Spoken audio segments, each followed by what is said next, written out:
Hello everyone, I'm finally back with another commentary. I got a new microphone, so hopefully the voice quality is improved over my previous videos.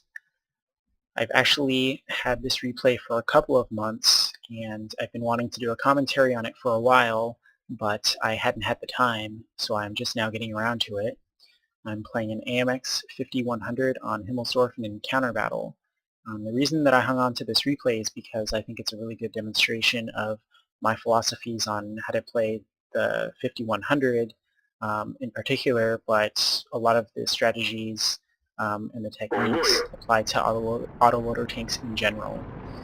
So what's the deal with the French autoloaders? Well, you're going to gain a significant amount of mobility and you're going to gain a lot of burst damage. In exchange for that offensive potency, you are giving up your survivability. So in comparison to heavy tanks from the US tree, from the Germans, and from the Soviets, you have less hit points and you have significantly less armor. Now this lends itself to a really different gameplay style, and if you're just getting into the French tanks, into the autoloaders, it can be a little bit jarring and it takes a little while to get used to it.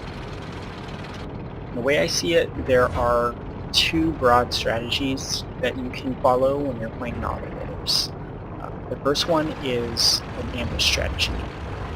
So what that involves is sitting behind a building or a rock, or if you're on a more open map, sitting behind some bushes or back in the forest and waiting for the enemy to come to you. And then when you see someone overextend, you shoot them with your entire clip and basically kill them before you even have a chance to respond. So, the 6-shell clip, you can basically unload that entire clip and they may only be able to fire back at you once, or if they have a fast-firing gun, maybe twice. Sometimes they won't even be able to fire back at you at all. The ambush strategy is a very good one and it works very well, but on more urban maps like Himmelsdorf and Ruinberg, I typically like to do something a little bit different, and it's an exploitation strategy. The exploitation strategy, you look at your minimap and you have to be aware of how the flow of the battle is going, because you're going to want to identify places where the enemy is weak or where the enemy is distracted, and where you can come in, hopefully from the flanks, and surprise them and then punish them. Going back to this replay, while my reload was completing, I was looking at the map, and the Type 59 got away. I decided it wasn't worth it to pursue him, and there are a lot of forces on the hill that I could be coming up behind, but that's kind of far away, so I decided to go after this KV-4 and this Patton over here. And I know that the KV-4 is busy engaging their tanks. He's very distracted, so this is like an ideal opportunity for me to come in, and I've got a completely loaded clip, and I can come in here and I can punish him. So as a side note, when you've got a tank caught out like this, when you shoot that very first part of their tracks, it's either the drive sprocket or the road wheel, depending on the tank. If you have that shot directly in the side of the first wheel, it's basically guaranteed penetration and guaranteed tracking, and they're unable to move. So that's a really critical weak point to know in general. But it's great in the French tanks because you've got this low intra-fire time. You can unload 4, 5, 6 shells in a short amount of time, and keep them permanently tracked, and continue unloading into the side of them for guaranteed damage, and at the same time, their tracks so the rest of your team can be firing on them as well. Now, one of the things that I hear a lot is people asking, how can I get better? Now, one simple way of looking at it is considering it in terms of average damage per game. So if you go into your garage and pull up your statistics, look at each one of your tanks and look at where your average damage per game is in those tanks. And for example, if you're in the AMX 5100 and your average damage is exactly 1400 per game, then you're at like a 1-to-1 ratio or 1.0 ratio. And that means that for every battle that you go in, you're killing one of your own tank. So If you are at that ratio of 1.0, then you're doing pretty decent, because that means that you're pulling your weight. Ideally, though, you're going to want to be a little higher than that. If you're at 25% higher, if you're at a 1.25 ratio, then you're probably winning 55% of your games. And if you're at an even higher ratio than that, if you're averaging like 150% of your tank's HP pool worth of damage per game, then you're probably winning a lot more than that. You're probably over 60% and you're doing great. And you probably don't need my advice from this video. So the average damage metric, it's a simplistic way to think about things, but it's actually really effective, and it's pretty intuitive, I feel. So take a look at your stats and kind of see where you are, and if you're below 1.0, that means that you've got some room for improvement. But the good news is, as it relates to this particular tank, that it's really easy to do well in this tank once you kind of figure out what you're doing.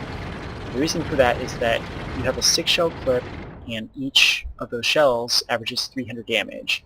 That means that if you can fire just one entire clip and do damage with each one of those shells and you don't miss, that means that you've done 1800 damage on average, and you're already at like 125% of your tank's HP pool. And that means that you're probably winning those 65% of your games. The trick with the French tanks is, that's kind of the first step, is getting to that point. Once you're at that point where you can confidently fire an entire clip off each battle, then you're going to want to move on to the next step, which is being able to finish your reload and show up in a good place as soon as your second clip is loaded.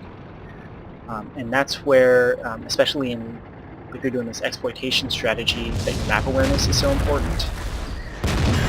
Because you constantly need to be assessing the flow of the battle and kind of figuring out where you might be needed, and figuring out where you're going to want to show up when your reload is completed. In this tank, I believe with ventilation and 100% crew and brothers in arms, the reload time is about 46 seconds. And what that means that as soon as you run out of shells or you force the reload, that you are no longer an offensive threat for almost an entire minute. Now, one mistake that I see people doing is they'll hit the reload button and then they'll duck behind the nearest house, or kind of retreat further into the bushes, and then they'll just wait there for their reload to finish, and then they'll think about, okay, where can what can I be shooting now? What can I be doing? And that's a huge mistake, because you've got a long amount of time to think about what your next step is, and you should be doing that while your reload's completing, so that you are doing something. And ideally, you're going to figure out a place that you can show up as soon as your reload's completed, and catch the enemy off guard, and that really just minimizes your downtime, and it's going to make you way more effective. If you're the person that just drives behind the nearest building and does his reload and then pops back out again, it's highly predictable. The enemies know that you're there, and they're probably expecting you to do exactly that, and that's going to lead to your rapid death. If you can master map awareness and you can show up in a place where you're needed as soon as your next reload is completed, that's going to help out your team a lot more. So this exploitation strategy is really just all about map awareness, and it's all about decision-making ability, and it's all about showing up where you're needed, when you're needed. So when you're in the 5100, if you can do that 1800 damage in that first clip, and then you can finish that reload and you can come in and do a second clip, you're looking at ideally 3600 damage. In reality, it's probably not going to be as high, because you're going to miss some shots, you're going to bounce some shots, and a lot of the times you might be shooting tanks with the killing blow that only have 100 hit points left. So that's obviously going to lower the damage potential of your entire clip. But if you can fire off 2 full clips, you're looking at probably 3000 damage, and you're probably going to win 70% of the games that you do that, when you can fire off 2 full clips. And anything beyond that, is just an added bonus. It's just going to increase your chances of winning further. So This way of thinking really applies to not only the AMX tanks and the autoloader tanks, but to any tank. So if you are in like a King Tiger, you've got 1600 hit points, you should be shooting to do at least 1600 points of damage per game. And the damage metric, it doesn't apply the same to every single tank. For example, if you're in a tank destroyer, you have less HP, but you have typically better guns, so you're going to be doing more damage. You're going to be expected to do more damage to carry your weight. Whereas if you're in like a light tank, your damage potential is not going to be as high, and you're not going to be expected to do as much damage because more of your role is going to be, scouting, and you just don't have as much of a damage potential. Artillery obviously throws everything off because you've only got 500-600 hit points, and you're going to be doing 2,000 plus per game. And also, tier 10 things tend to get a little weird, especially if you're doing like a mouse. Because if you're averaging 3,000 damage per game in a mouse, that means you're doing pretty damn good, but your entire HP pool is 3,000, so if you're doing like the 1-to-1 ratio thing, it doesn't look that good, but you would actually be doing really well. So it doesn't apply the same to every single tank, and to every tank, vehicle type and every tier, and it's a simple way of thinking about things, but for the most part it works. And you can use various tools, like there's a dossier tool that kind of breaks down a lot of your statistics into a lot more detail that can help you out. And there's a whole number of like different programs and online statistics analyzers and things like that for World of Tanks that can help you figure out which tanks you might need to improve on, and areas where you can improve your gameplay. So I encourage you to go out and use all those utilities, and hopefully that can help you bring your game to the next level. I hope that this commentary was useful. I really didn't focus on what was happening so much in the game as more than the general strategies is what I was talking about.